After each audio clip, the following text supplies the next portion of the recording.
Okay, let's close out this longish chapter with some more thoughts on knowledge gaps.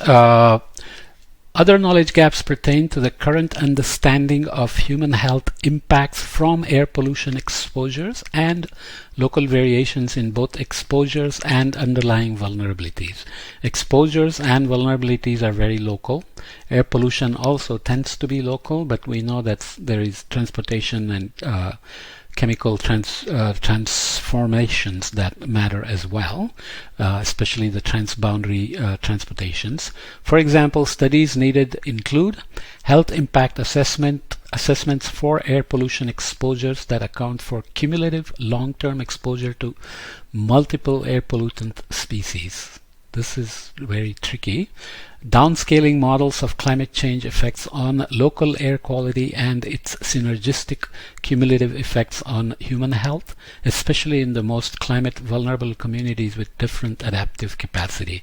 So air pollution, unlike temperature which changes on large scales, precipitation which changes on smaller scales, air pollution can be changing on neighborhood scales. So the modeling of transportation, chemical transformation, and health outcomes have to be done at very high resolution in terms of modeling, early warning systems, predictions, or projections sometimes. And this is done with what are called downscaling, where the regional climate models are run at very high resolution. Global models, computational cost is massive if you try to run them at high resolution. So you take the globally simulated fields, whether it's weather forecast, climate forecasts, or climate projections, and then you try to downscale to high resolutions where vulnerabilities and health outcomes and exposures can be better simulated, understood, early warning systems can be more effectively produced, and so on. Studies of how changes in humidity, precipitation, and extreme weather events affect respiratory exposures to mold, especially those brought on by flooding. Flooding, especially the basements and so on, the cleaning happens quickly, but the dampness, the humidity that has seeped into wood and other nooks and crannies of the buildings and so on can lead to mold over time, and buildings are often abandoned or destroyed because of the unsolvable mold problems. That can become serious health issue as well. How underlying population vulnerability factors may change in the future, especially given a combination of vulnerability factors in some locations or among certain communities, especially the people who are getting constantly displaced, caught in refugee camps, war zones, or resource limitations, forced migrations, and so on, are generating leading to generations which have lost their future in many ways, and health outcomes in those cases are really tragic.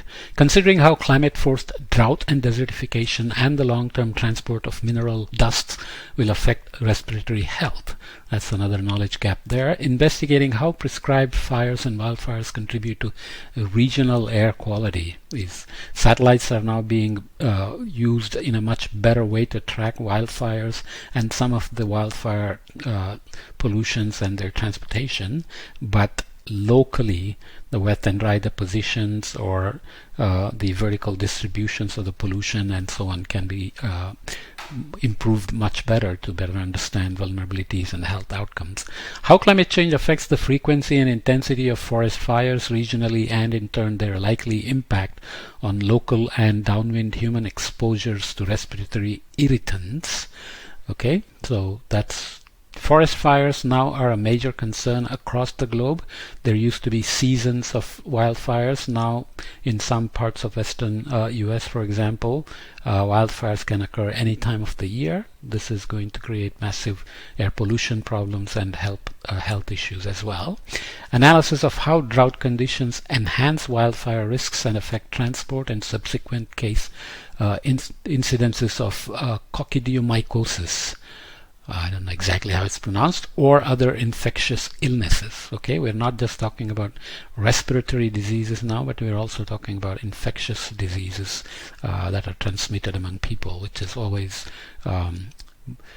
a scary thing, because chronic burden of asthma is high enough, which is going to get worse with warming and humidity, but then wildfire risks and their transport of pollutants can exacerbate some of those things. Investigation of source areas of haboob events across wider area of the desert southwest to help determine if they bear any relationship to changing incidence pattern of infectious disease or respiratory illnesses. Evaluation of the extent to which climate change could alter time spent indoor versus outside, and time behavior patterns of air pollution exposure assessments. Okay, because people can now move very quickly around the world, the infectious diseases can be additional concerns, because diseases are being brought into new places, or people are moving into places with diseases they are not exposed to or immune to, and so on. Evaluation of the extent to which climate change could alter times. Okay, that I already read. Local evaluations into how climate change could affect the frequency, intensity, and extent of forest fires and smoke production and associated smoke impact on human respiratory exposures, and possible interventions to limit harmful effects. Okay, a lot of focus on fires and dust here, which are big parts of the air pollution problem, and vulnerabilities and health outcomes as well. Maybe I should do the last knowledge gap in another podcast, since that's also relatively long. Maybe I'll just include it, otherwise it'll be too short.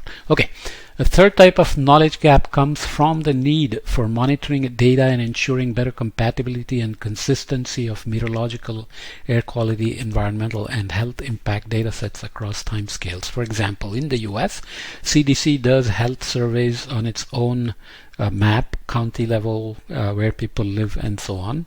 EPA tends to do air quality measurements wherever it wants, and NOAA does meteorological measurements wherever it wants. And when you want to look for relations between meteorology, air quality, and health, it's a nightmare to try to map them together. So this is a big knowledge gap that can be cured with better planned, holistic monitoring. Linking existing long-term data sets on molds, fungi, and valley fever occurrence to those on respiratory illness and diseases that are available through Environmental Public Health Tracking Network. So again, data storage, synthesis, sharing, and of course analytics.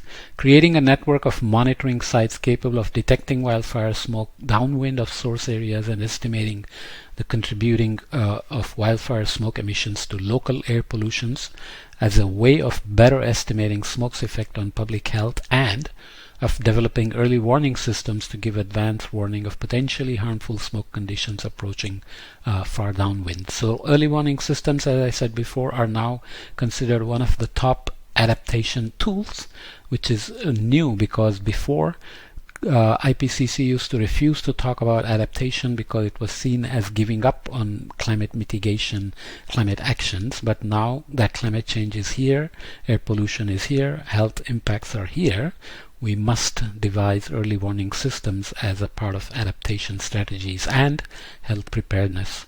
Quantifying wildfire smoke exposures and health outcomes, as well as for other air pollutants, with more centralized real-time environmental monitoring linked with health tracking data at similar spatial and timescales nationwide.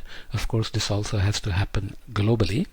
Establishing a larger network of continuous or daily monitoring sites in air pollution vulnerable communities across the United States. Of course, this is focusing on the United States, but we know that this is important for all countries, and countries like India and China have gotten much better. Europe is doing very well, and so on. So especially the relative sense of better air quality can be dangerous. In Mumbai, where air looks much cleaner compared to Delhi, people think Mumbai air is much better because there is sea breeze and so on. But actually, when you look at things like PM 2.5 loading, they can be as high as 60 milligrams per meter cube, as opposed to the prescribed WHO standard of 12 or 20 even. Right? whereas Delhi can be 170 or so, Kanpur can be 170 or so. So this sense of getting lulled into thinking you are in a better air quality can become a real danger in terms of being exposed by being outdoors, playing outdoors by kids, and so on. So all these are knowledge gaps that must be bridged as we go forward. Okay, so this concludes our chapter on air quality and human health, and we will proceed to the next chapter in the next podcast.